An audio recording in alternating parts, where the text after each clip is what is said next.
Bonjour à tous, nous voici pour la 19e édition du Festival Aventure et Découverte au Centre des Congrès de Val d'Isère. Nous sommes ici avec Johan Perrier, réalisateur du film Les Sommets de Dignité. Voilà, Un grand merci d'être venu. Merci à vous de m'accueillir. Et donc pour commencer, est-ce que vous pouvez nous donner un peu une explication de ce qui concerne le film ? Alors Les Sommets de la Dignité, c'est en fait un espace de parole pour ces gens de la rue qui ont des difficultés à s'en sortir. Alors dit comme ça peut paraître assez bateau parce que des sujets sur les gens de la rue, il y en a eu plusieurs, des dizaines. Mais là, il y a quelque chose qui m'a attiré, c'est que j'ai entendu parler de Jafar. Donc Jafar, c'est le personnage principal du film, qui un jour a trouvé un surf dans la rue. Il s'est dit, moi, pour me sortir de la galère, je vais m'aérer l'esprit et je vais partir en montagne et surfer. Voilà, donc j'ai entendu parler de cette histoire et du coup je me suis dit, mais là il faut qu'on en parle, il faut essayer de comprendre pourquoi il a fait ça, qu'est-ce que ça lui apporte. Donc voilà, c'est ça, Les Sommets de la Dignité, c'est cet espace de parole à ce personnage qui a fait cette démarche. Parce qu'il faut savoir que les gens quand ils sont dans la rue, il faut beaucoup de courage pour sortir de leur domaine. Et du coup, j'ai vraiment été intrigué par cette volonté et ce courage de vouloir aller là-haut. Donc voilà, c'est parti de ça. Et du coup, de fil en aiguille, après, je l'ai rencontré. Et puis, on a amené à discuter. J'ai rencontré des éducateurs aussi qui l'accueillent dans une structure qui s'appelle Point d'eau. Point d'eau, c'est une boutique sociale de la Fondation Abbé Pierre qui accueille les plus démunis, qui leur offre un point d'échange, d'écoute, aussi un point pour faire leur linge. Voilà, parce que c'est pour ça que ça s'appelle Point d'eau d'ailleurs. C'est un point où on trouve de l'eau, voilà, on peut leur faire un café, il y a des machines, il y a des douches. Voilà.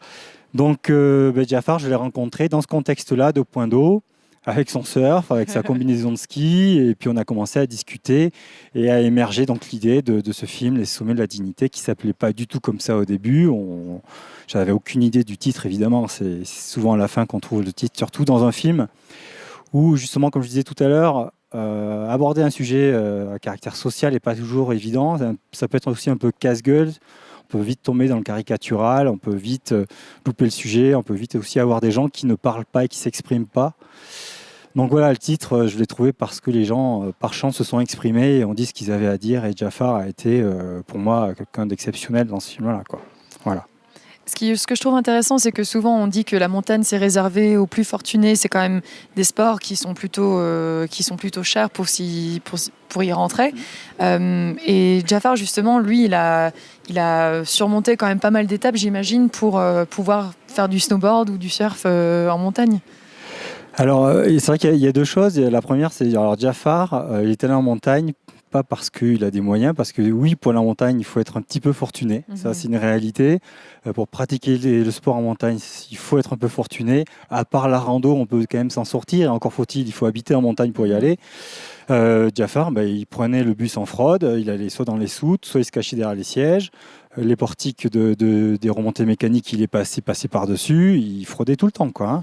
Il n'a pas les moyens de se payer des tickets pour aller là-bas. Donc, il était un peu le loup recherché par tous les gens on va dire des structures et des remontées mécaniques, et surtout à Champs-Rousses où il allait souvent. Donc, il le connaissait bien. Il essayait de le choper pour pouvoir lui empêcher d'y accéder. Mais voilà, bon, après, c'était devenu finalement un personnage dans la ville, Jafar, inévitable à la fois pour ces gens-là qui le connaissaient très bien, pour la police évidemment, mais aussi pour tous les plus démunis. C'est-à-dire que Jafar était certainement connu de tous les démunis de la ville de Grenoble, parce que le point de départ du film, c'est à Grenoble. Voilà. Donc oui, la montagne, c'est accessible aux gens qui ont un petit peu de moyens, mais Jafar a su se débrouiller comme il a toujours fait dans la vie, malgré tous les problèmes qu'il a pu rencontrer. Ouais. Et suite à la découverte un peu de la montagne et ses aventures justement en montagne, est-ce que cela lui a servi à montrer l'exemple à d'autres ? Est-ce que c'est un mouvement qui a commencé ? Alors voilà, je pense que la deuxième chose, donc du coup que j'ai pas dit, c'est que les autres qui viennent dans le film aborder la montagne, aller en montagne avec Jafar, ils le font par le biais de la structure Point d'eau, qui avec l'appui aussi de la ville de Grenoble, ont pu aller en montagne. C'est la ville de Grenoble qui a payé finalement la sortie en montagne, qui paye les guides et les accompagnateurs pour les amener là-haut. Donc voilà, il faut avoir un peu de moyens et la ville de Grenoble leur a permis de faire ça. Donc effectivement, Jafar a apporté aussi tous les gens de la rue qui voulaient aller en montagne. Il a été un exemple. Et d'autres ont voulu faire comme lui et dit nous aussi on a envie d'y aller là-haut. Et Point d'eau et la ville de Grenoble leur ont permis de faire ça. Donc il y a dans le film finalement Jafar, évidemment le personnage principal, mais aussi Momo, Abdel et Victor, qui sont aussi d'autres personnages importants qui eux aussi ont eu des galères et d'autres aventures et qui découvrent la montagne. Voilà. Et dans ce genre de documentaire, pour vous, c'est quoi le plus important? C'est de trouver l'histoire, c'est de faire ces rencontres. J'imagine qu'il y a énormément de choses qui jouent un rôle très important, mais pour vous, en tant que réalisateur, avec cette histoire en particulier, c'était quoi exactement le but de...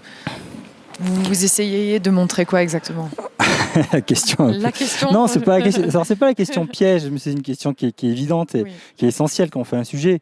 Moi, je me suis beaucoup posé la question pourquoi j'ai eu envie de faire ce sujet-là, indépendamment de Jafar. En fait, je pense comme beaucoup, j'ai une certaine appréhension des gens de la rue. Quand je les regarde, je les regarde furtivement, je les évite, change de trottoir, ça m'arrive. Des fois, je leur donne de l'argent, des fois, je leur donne pas. Je suis très mal à l'aise avec ces gens-là. Voilà, très honnêtement. Hein.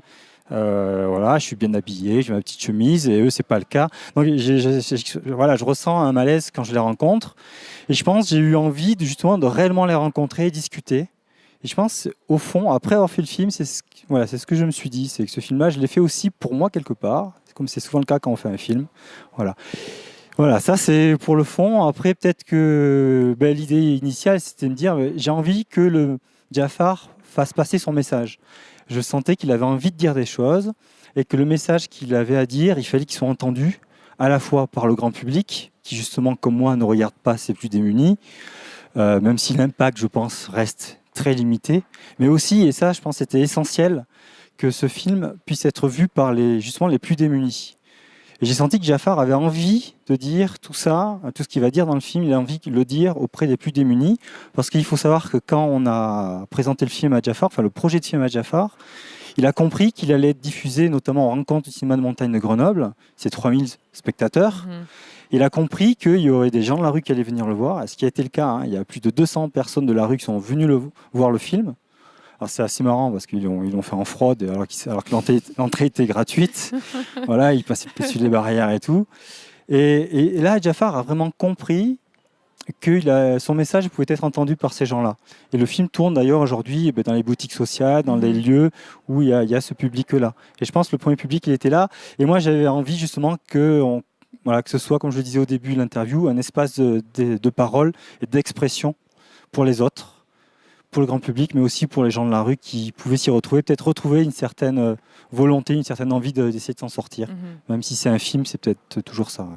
Et le besoin de Jafar, est-ce que c'était surtout d'essayer de s'éloigner de la vie réelle, la vie de base de normes, et de trouver une aventure, ou c'était vraiment un besoin lié à la montagne, à cet espace-là? Est-ce qu'il y a une nuance, ou c'était surtout l'aventure, ou autre chose?